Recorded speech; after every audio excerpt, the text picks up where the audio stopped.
Lafayette Scales from the Rhema Christian Center, and I'm a member of the Bread Organization.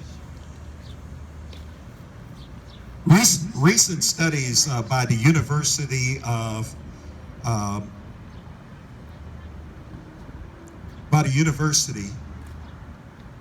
Toronto,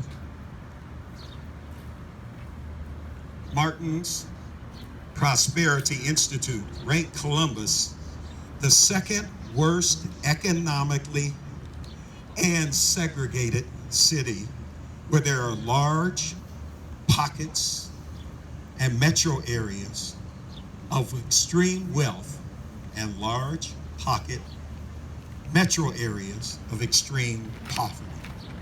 There's a cry in our nation right now, and that cry in our nation is also in our city called Columbus, Ohio, and that cry is getting louder and louder. I can't breathe. I can't breathe. I can't breathe. This cry is being heard by coronavirus victims who have respiratory challenges and been attacked. This cry is by small business owners who had to close their business because of the coronavirus for 90 days, and then they reopened. And then it's the cry of some business owners whose businesses were damaged and looted during protests. It's the cry of George Floyd, when a police officer, Derek Chauvin, had his knee on his neck, and we saw him die on camera. You know, in Exodus chapter 3 and verse number 7, the Lord said, I've surely seen your affliction of my people, which are in Egypt. I have heard their cry by reason of their taskmasters. I know their sorrow. I have come down to deliver them out of the hand of the Egyptians and to bring them up into a land that is a good land. Like God, today we stand because we need to see, we need to hear, we need to come and to rescue, we need to help the oppressed and bring them into a community that is a good place. In addition, Deuteronomy tells us that God gives us a shape for community. He tells us to form a sacred community that shares values with the community, a political community that ensures justice, an economic community that ensures a fair distribution of God's bounty in the city. He calls the people to obey him, and he calls prophets, yes, prophets, to hold all of these systems accountable. We need just systems. And today we are standing with the prophets to hold systems accountable.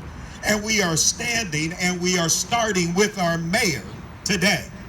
Real change. No. Real change. No. Real change. No. Now listen, in our cities, schools are failing and students struggle to access online courses due to lack of internet. We have students that are being suspended from the school for minor things. We have seniors isolated, especially now.